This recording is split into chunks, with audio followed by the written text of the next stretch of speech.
Hey guys, TechFi, and today I've got a review of a mouse I've had for a while now and just haven't got around to reviewing, but it's definitely had a lot of testing, and that's the G-Wolves Hati S. So guys, let's get into this. So the first thing I want to know about this mouse is the first thing you'll experience, and that's the unboxing. It is a pretty nice experience. So you've got a tin inside the box, you get an extra cable, which I'll get onto why is useless to have the extra cable, some extra feet, which is nice, some extra switches, some stickers and some grips. And overall, it's just a really nice unboxing experience. But for the mouse itself, this is the Hati S for Hati Small. There is also a medium, and it is a very small and lightweight mouse. It claims to be about 48 grams, but mine without the cable weighs about 51 grams on my scales, and then add a couple grams when you plug the cable in. You compare that to most of the other lightweight mice I review, and they're just 60 grams or around that, and they feel super light. So this feels another level again. It does feel super light, and that does take some getting used to, but if you like a light mouse, that's really nice to use. What's also great to see with that is there are no holes on the sides, which is something I do quite like. They personally don't bother me as much as I know they do other people, but it is really nice to have, and it definitely feels better than having them. Shape-wise, it's obviously fairly small and fairly short. Dimensions-wise, it measures at just 113mm long, about 61mm wide and 40mm high. What I do like about this mouse is, even though it's so small, the width isn't super narrow. It does have a decent amount of width. That's going to be nice for some people. For me, clawing this mouse, I actually really like that. My hands are fairly small at about 17cm by 8.5cm, and shape-wise, I really enjoyed this for claw grip. Obviously, it's also going to be a great mouse for fingertip users, being so light and so small. But obviously, if you're a palm user, then this probably isn't the mouse for you. If you enjoyed the video so far, then make sure you subscribe to the channel, and if you have any questions or just want to talk, the best way to do so is by joining the TechFi Discord.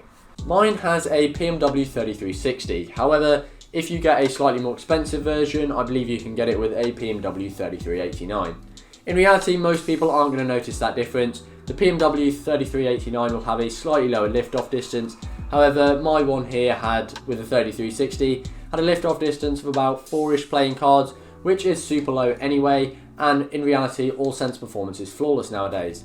That being said, if you are buying this to be your main mouse for a long time, I'd recommend just spending that little bit extra on the 3389. This mouse retails for about $65 for this one, and $80 if you get the PMW 3389 version. It does vary a lot on colour and retail and stock and availability, so just make sure you read the specs of which one you're getting and make sure you're happy with what you're buying. Similarly, you can get newer batches of this mouse, like this one, with KL 8.0 switches. However, I believe if you pick up an older one, they'll have on-run switches. The KL 8.0s are a really nice thing to have. These did feel like 8.0s, but I wasn't too sure, so I did take them out apart and check, and these are KL 8.0s, and they do feel really nice. Saying that, mine actually came with a bit of a defect, and what I'll do is I'll show a video of that here. Basically, what was happening is when you press the click, not even that hard, and it happened a lot in game, it'd kind of stick and click at the bottom, and it was really weird. So where I bought this mouse from was Icotech, and they were really good actually. I sent them that video, and they said they didn't have the same mouse in stock, so they offered me a different mouse or a full refund, which I took, which was really good, so I can recommend buying from them. Their support is brilliant. I do feel a little bit bad as over time and using this mouse more, the problem has got less and less bad to the point where it doesn't really affect me in game, but that being said, it's still something worth mentioning. Similarly, a lot of people will complain about G-Wolves quality control, and while this mouse does have a fair few creaks and clicks,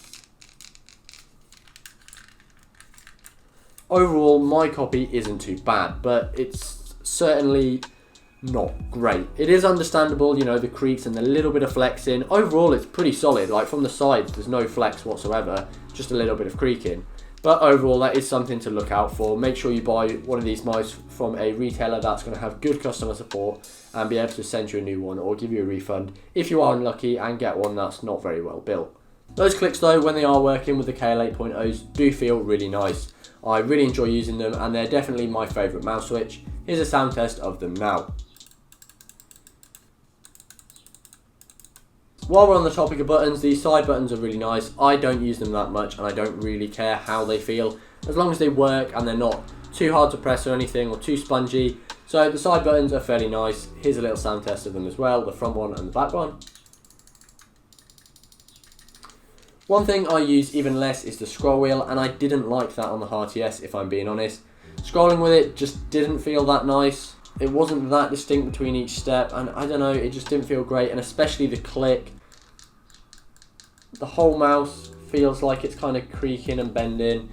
Mine's a bit offset to one side, a bit like on the final mouse, and it's just a not very nice feeling scroll wheel.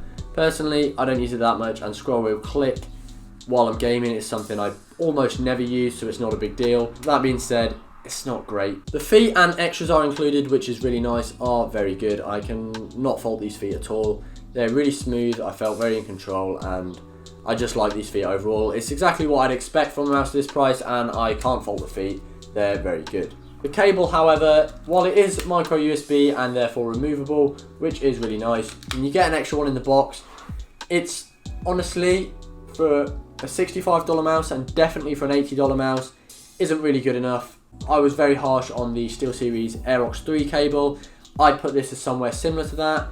It is flexible, it is fairly light, but I've seen better cables. So if you buy this mouse, you're probably going to end up wanting to paracord it, which is nice and easy because you just ask for a micro USB one, you just plug it in, no taking the mouse to bits, no nonsense. But in all honesty, in my personal opinion, I don't think the cable is quite good enough for the price. Some little other things, you obviously get a DPI changing button on the top and a polling rate, report rate, whatever you want to call it, button on the bottom, which to be honest, I just leave it on 1000 Hz and never use that, but it's something that's nice to have, I guess. Other things is there's no RGB or lighting, which to be honest, I think is quite cool. It's a no-nonsense, lightweight mouse, just purely you use it for gaming. It doesn't have any of the fancy rubbish. It just works, and I do like that. I have no issue with that personally. But if you do want a fancy RGB mouse, this, once again, probably isn't going to be for you. So overall, what's my verdict? Well, this is a great small lightweight mouse for claw and fingertip users if your hands aren't too big, and there is the Hati M version available if you do have bigger hands and still want this mouse. It does have some build quality and quality control issues that would be nice to see sorted out, but overall they're slightly understandable due to the lightweight, which is really nice. And on my copy at least, they weren't too bad, especially with good customer support giving me a refund for my little bit of defect on the clicks. The specs are pretty good, the cable could be better for the price point, but everything else I think is worth the money, and for $65 I think this is a great buy. For $80 with the PMW 3389 version, you've got to be a bit more sure you like it, you've got to definitely be happy with it, but I'd still pay that personally and put a better cable on it if I knew that this shape was going to be as good as it is for me. Hopefully you found this review helpful. I tried to make it nice and straight to the point. For your next video, go check out my review of another super lightweight mouse, but for a bit more money, the Final Mouse Starlight 12. If you want to look as cool as me, and I know you do, you can get yourself some merch at techify.co.uk/merch. Thank you guys for watching, and I'll see you guys next time.